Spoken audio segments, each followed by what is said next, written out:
स्वागत है आप सभी का हमारे चैनल पे। आज आप सुनने वाले हैं हातिम ताई की कहानी, जो कि बहुत ही रोचक कहानी है।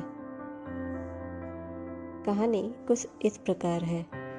देश खुरासान में एक अच्छा बादशाह था, जिसकी हुकूमत में शेर और बकरी एक घाट पर साथ साथ पानी पीते थे। न्याय के अवसर पर वह अपने पुत्र का भी पक्षपाती नहीं बनता था। उसके राज्य में सौदागर सुल्तान रहता था।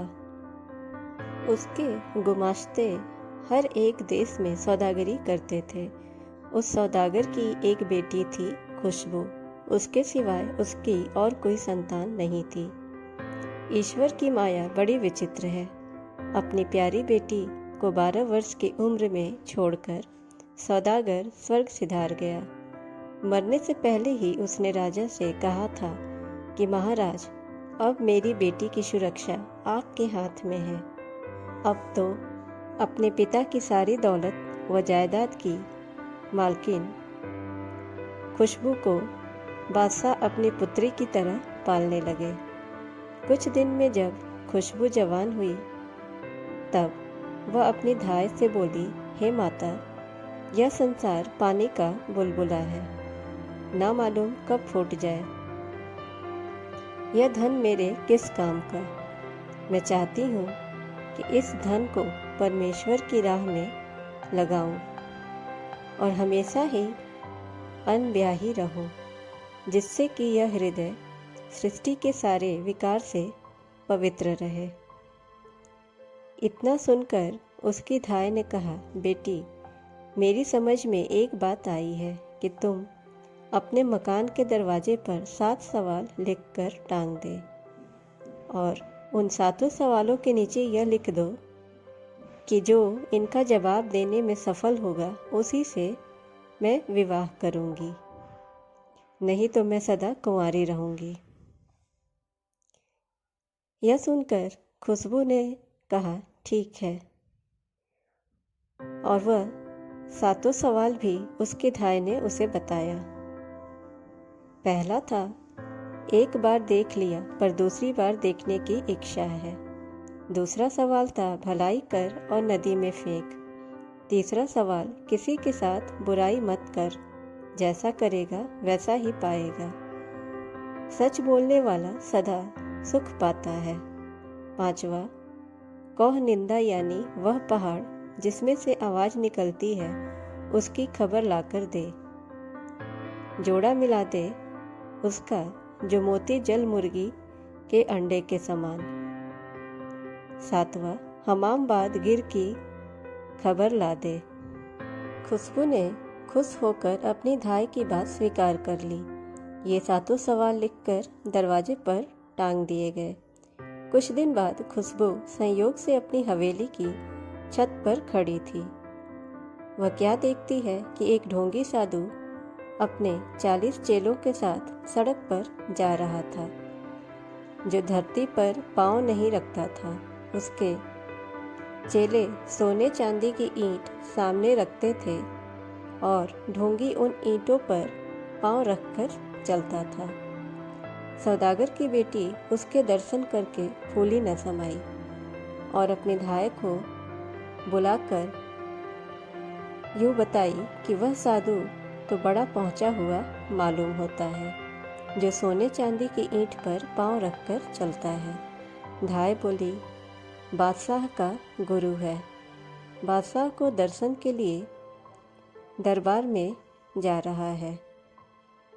यह सुनकर खुशबू कहने लगी कि माता, यदि आपकी आज्ञा हो तो किसी दिन साधु को अपने यहाँ बुलाकर खाना खिलाऊं और अपने घर को पवित्र कराऊं।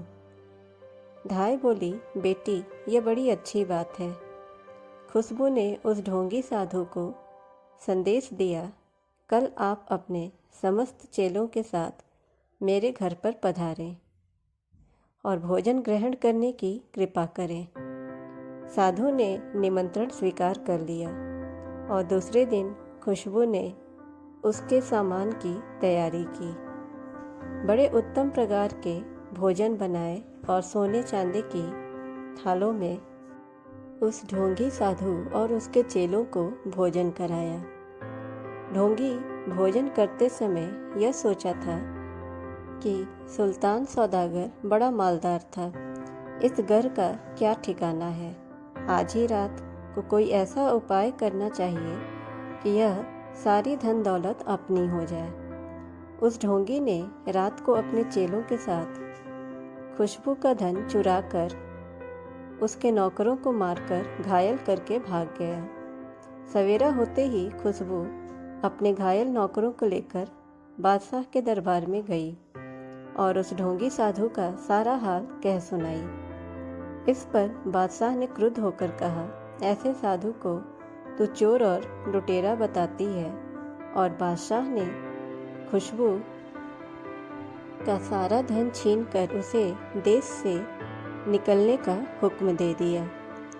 वह उस देश को छोड़कर अपनी धाय के साथ चलकर एक जंगल में गई और एक पेड़ के नीचे आकर सो गई। रात को खुशबू को स्वप्न आया कि इस पेड़ के नीचे खजाना गड़ा हुआ है, उसे निकाल ले और अपने काम में ले ले। खुशबू ने सुबह उठकर उस पेड़ के नीचे दबा खजाना निकाला। इतने में खुशबू का नौकर वहां आ गया और वह सारे नौकरों को ले आई। खुशबू ने उस पैसे से एक आलीशान मकान बनवाया और वहां रहने लगी। एक दिन खुशबू मर्दाना भेष बनाकर बादशाह के दरबार में पहुंची। द्वारपालों ने बादशाह को सूचना दी कि एक सौदागर अपने देश में आपके दर्शन के लिए आया है। बादशाह ने कहा, हमारे पास उसे ले आओ।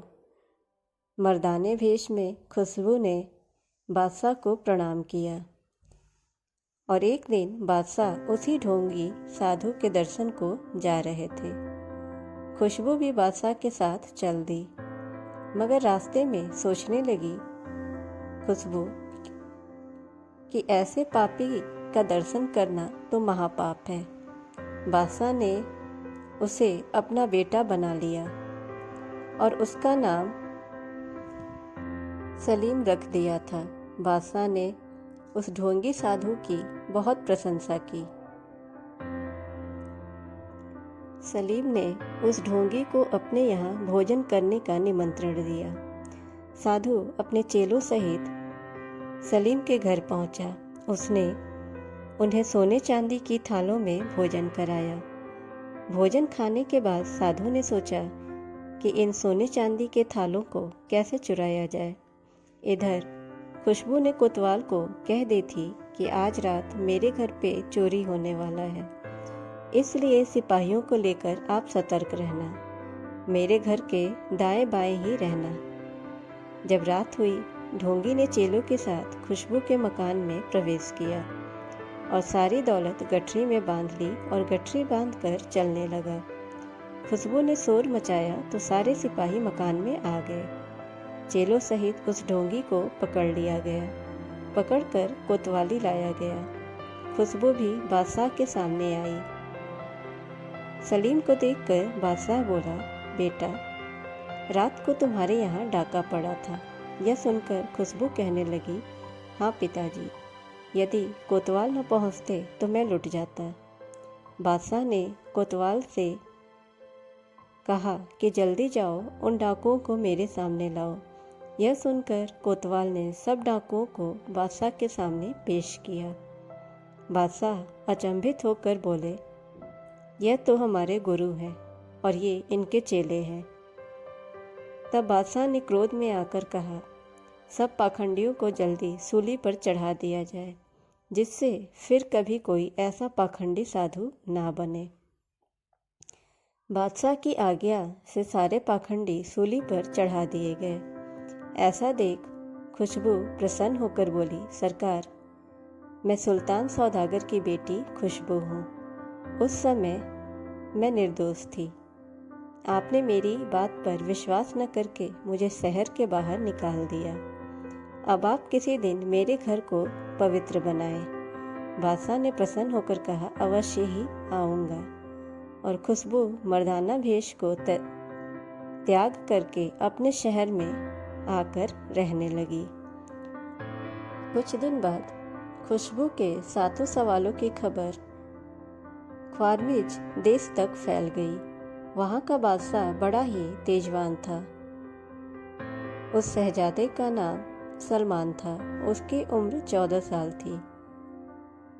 जब वह खुशबू की बड़ाई सुना तो वह उसके विरह का मरीज बन गया। एक दिन वह अपनी प्यारी सी विरह में एक पेड़ के नीचे बैठा रो रहा था। इतने में वहाँ मुल्क यमन का शहजादा, जिसका नाम हातिम था, शिकार खेलता हुआ आ पहुँचा। पेड़ के नीचे उसे जोर जोर से रोता देख उसे दया आ गई। तब सामने आकर पूछने लगा कि भाई तू कौन है? जंगल में इस पेड़ के नीचे क्यों रो रहा है? यह सुनकर सलमान बोला, हे भाई, मैं मुल्क ख्वारजिम का शहजादा हूँ। अपने रोने का कारण तुम्हें कैसे बताऊँ? कुछ बता नहीं सकता। बताने से क्या लाभ है? मेरे दुख को दूर करने वाला संसार में कोई नहीं है। इस बात को सुन हातिम ने कहा, हे शहजादे, तू मुझे अपना नाम बता और दुख प्रकट कर। मैं अवश्य ही तेरे दुखों को दूर करूँगा। यह बात सुनकर सलमान ने कहा, मेरा नाम सलमान है।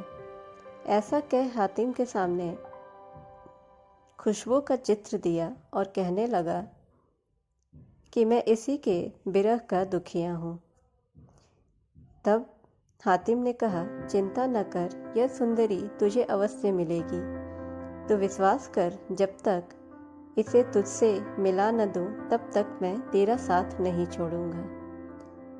हातिम सलमान को अपने घर ले गया। उसे नहला धुलाकर खाना खिलाया।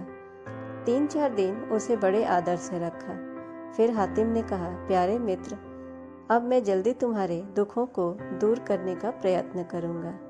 ऐसा कह सलमान को साथ लेकर हातिम शाहबाद की ओर चल दिया और चंद रोज में चलते चलते उस शहर में पहुंच गया। खुशबू के गुलाम खुशबू के पास पहुंचे और सारा हाल कह सुनाया। खुशबू ने दोनों मुसाफिरों को पास लाने को कहा और खुद पर्दे के पीछे बैठ गई। दोनों को पर्दे के बाहर बैठा दिया। तब सौदागर की बच्ची पूछने लगी, तुम कौन हो? क्या चाहते हो?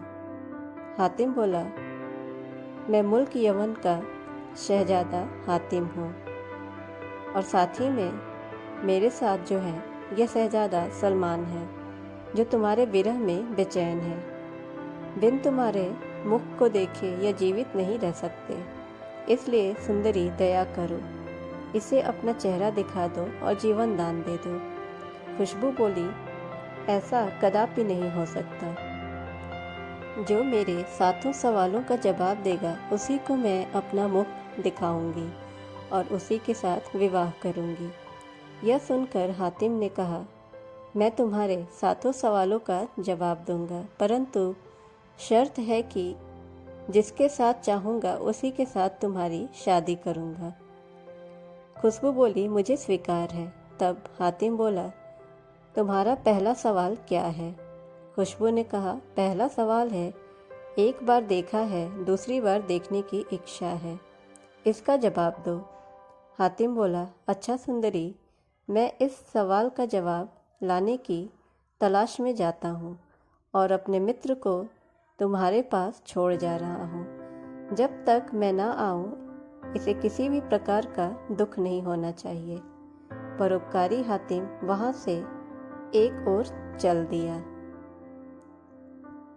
हातिम ताई की जवाब को सुनने के लिए आप अगले पार्ट को ज़रूर देखें, जिसमें कि आपको हातिम ताई ने खुशबू को क्या जवाब दिया यह पता चलेगा। चैनल पे अगर नए हैं आप तो चैनल को ज़रूर सब्सक्राइब करें और नोटिफिकेशन बेल दबाएं ताकि हमारी अगली वीडियो आप तक पहुंच पाए। वीडियो को ज़्यादा से ज़्यादा लाइक और शेयर करें। कमेंट में हमें ज़रूर बताएं कि आपको यह कहानी कैसी लगी। मिलते हैं जल्दी ही पार्ट 2 के साथ। Thanks for watching.